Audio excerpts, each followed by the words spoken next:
I'm willing to bet that the single biome world type is the least used world type in Minecraft by far. Other than just exploring some of the cooler ones in Spectator, I really don't think anyone plays on these. But in this series, I want to change that.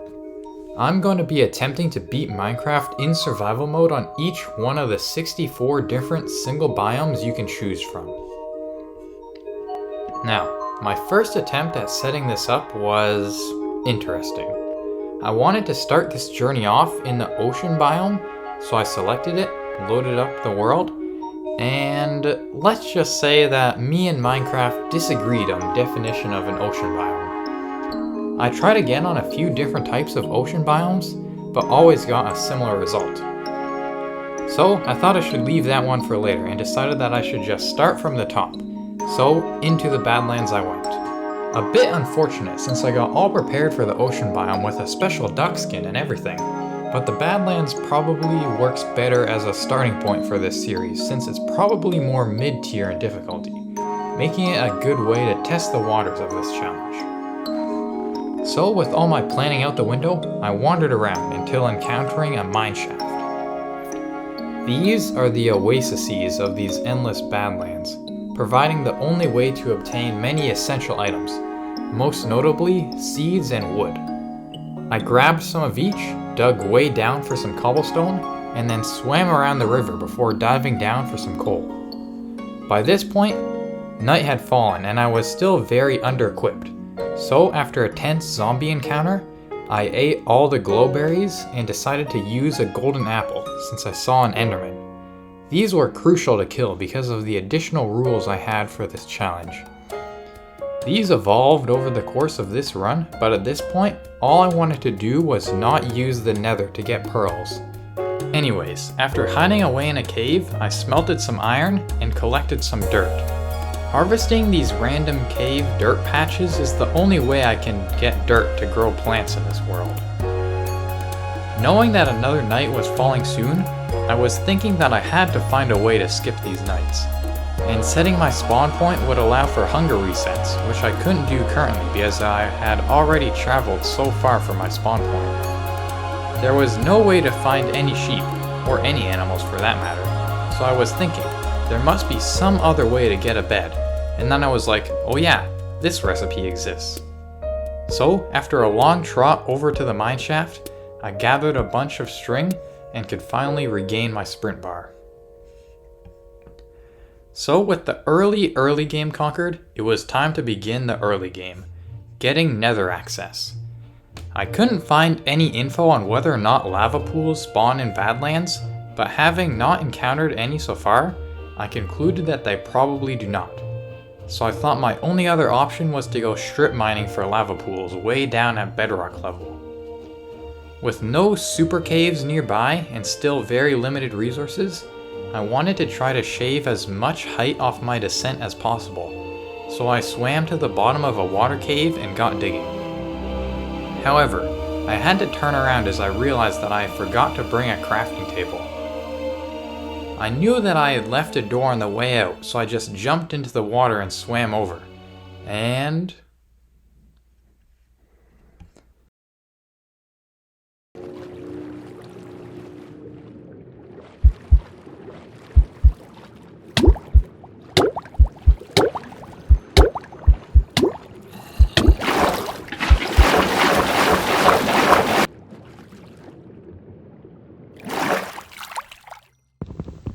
Jesus Christ. Okay. So after grabbing the door from the location I actually left it, I went back to my base, grabbed some wood, and got back to digging. I turned subtitles on to look for the lava pops text, but now at bedrock -60 blocks deep, there was still absolute silence on the visual sound screen. My only choice was to keep digging in random directions. I was getting pretty hopeless, but then I heard it. A screech of salvation. I eventually managed to navigate to the cave that the bat was in, and in a stroke of luck, it had a lava pool. Given that I had found some diamonds during my hunt, I was able to flood the pool and collect enough obsidian for a portal, enchantment table, and Dragon 1 cycle station. Back at the base, I lit the portal and, after storing everything but the essentials, I hopped in. I navigated through the Crimson biome and encountered a cliff that I would have to descend, but before getting the opportunity to, this happened.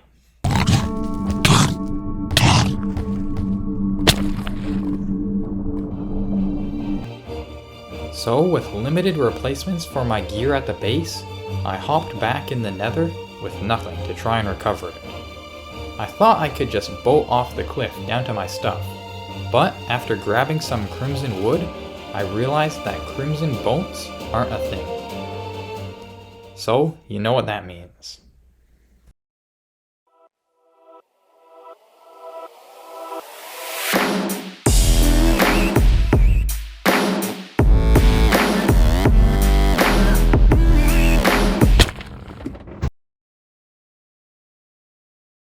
I traversed a river, fought through a soul sand valley, climbed a cliff, descended down a ravine, and finally encountered my target, a nether fortress. I searched the fortress looking for a blaze spawner and killed a group of 3 stray blazes, all 3 of which dropped rods. I made my way to a new part of the fortress and then had this encounter.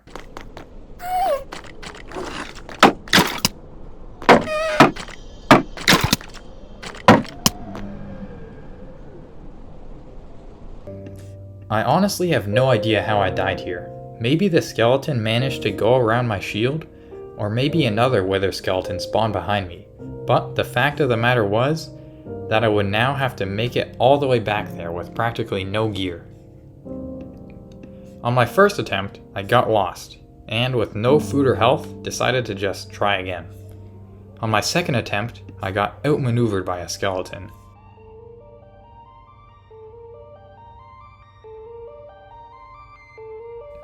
On my third attempt, I lowered my render distance to despawn a ghast, but this had the unintended consequence of skyrocketing the skeleton spawn rate.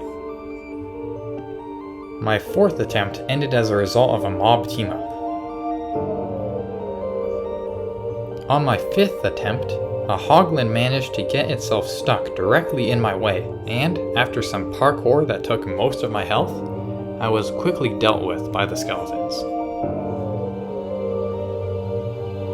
On my sixth attempt, I decided to spend some time to get properly geared up again. But, well, look at this. I mean, how is anyone meant to be able to survive this?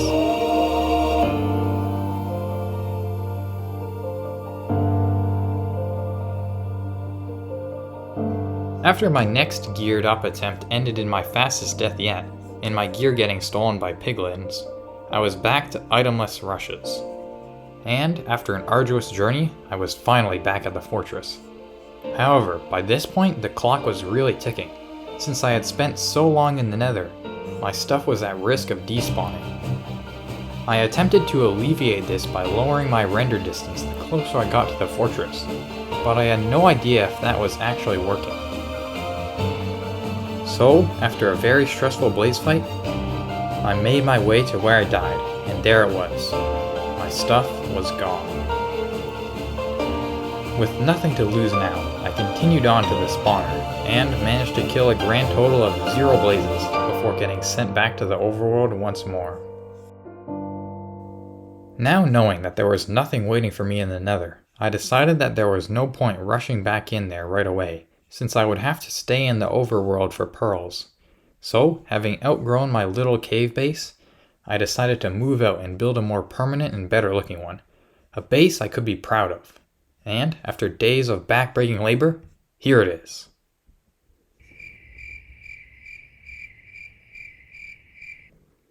Okay, so my base building skills could use some work. But my real achievement was breaking the laws of the universe to create the world's first ever perpetual motion machine.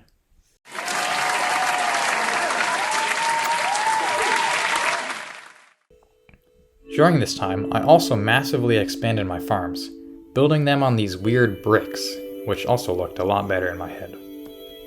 This was a weird middle phase of the run. I was basically procrastinating what I thought I would have to do next, which was hunt endermen in caves. This was because I was staying up through the night working on my base, and over multiple nights, I hadn't encountered a single enderman. My theory was that they did not spawn in Badlands, and the ones I saw earlier must have spawned in a cave and wandered out. But then one time when I was returning from a dirt hunting trip at night, I saw one. I breathed a huge sigh of relief, as I was really not looking forward to the hours of caving it would take to find enough Endermen. After doing some further research, I concluded that Endermen do spawn in Badlands. They just spawn 10 times less frequently than normal mobs. This meant that I would still have to spend a very long time collecting pearls, but at least while doing so, I could just hang out in the overworld. So, that's what I did. My days in the overworld were not entirely unproductive, however. I collected a lot of string, which I could turn into beds for the Ender Dragon fight, looked for ruined portals for looting swords, and collected wood for bowls for beetroot soup, which I thought would be my main food source. And although they provided probably the most hunger bars per item you can obtain from a food source in a Badlands biome, the fact that they do not stack proved to be a major headache. This was also when I revised my rules for the Nether, because, annoyed with the beetroot soup, I thought, what about hoglin meat? But I thought that being restricted to food sources only found in the biome I was playing was a more genuine way to do the challenge. So I revised my rule set to say, what happens in the Nether stays in the Nether. Meaning that when I enter the Nether, I can use Nether blocks and items, but none of them can leave the Nether, with the exception of blaze rods and a few others like nether warts and skeleton skulls. And speaking of blaze rods, I also came up with a solution to avoiding that Dark Souls boss run back of a trip back to the Nether Fortress. My idea was, what if I just do the run back, but in the overworld? It would take 8 times as long, but that's better than just not being able to do it at all, which was the previous experience. So I dug up my old portal, multiplied the coordinates of the fortress by 8, and built a new one at that position. And this worked shockingly well. So now I had a way to skip the boss run back, but what I couldn't skip was the actual boss.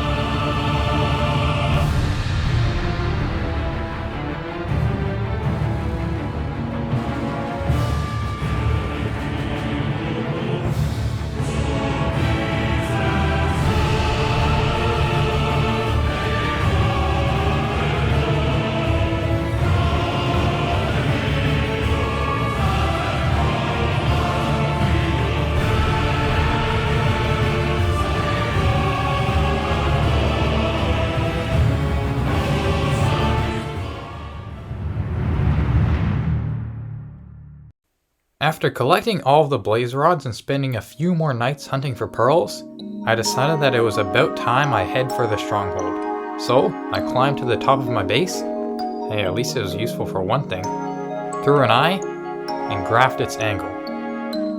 I traveled forward a bit, threw another eye, graphed it again, looked for the intersection, and noticed that the lines were parallel? Very confused, I walked a little further, threw another eye, graphed its line, and this time the lines intersected, but it gave a predicted stronghold location of 40, negative 56,000. Now even more confused, I checked on a creative world to confirm that strongholds do actually generate in a Badlands world, and they indeed did, only a little over 1,000 blocks out. I did some more digging, and long story short, my graphs were completely wrong. So, after some research, I did some proper math, noting my coordinates down to the 3rd decimal point, making lines with slopes as precise as the calculator would possibly allow, and it worked perfectly. I won't go into the details of how I managed to work this out in the video, but I might make a tutorial on it because there is really not much information on how to do this out there. Once again, like my super flat playthrough, my method of banking on some of the stronghold chests having pearls did not work out, but after a few more nights of abysmal pearl drop rates, I was ready to enter.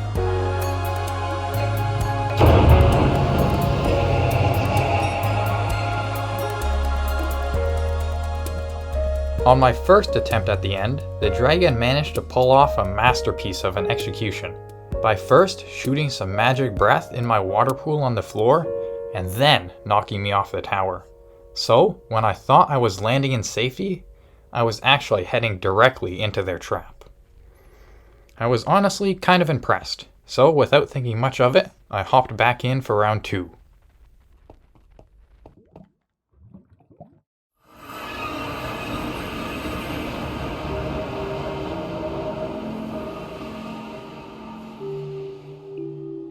Was this it? Was this the end? Was it all for nothing? It seemed hopeless. I was one single click away from just turning on cheats so I could do a /kill, but paused. I thought about all the suffering I had already gone through to get to this point and thought, why throw that all away? Why not suffer just a little bit more to do this the right way? So, I set my difficulty to hard, put a calculator on my spacebar, and went AFK.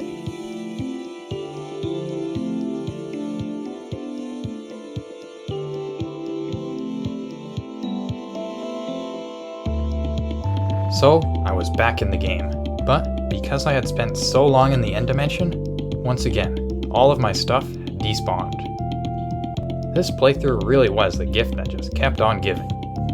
And, although I left some stuff behind on my first attempt, some of the stuff I lost, like my beds, could not be replaced. So, after replacing everything that I could, I began the ultimate showdown for real this time.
So there it is, Minecraft beaten in an infinite Badlands world.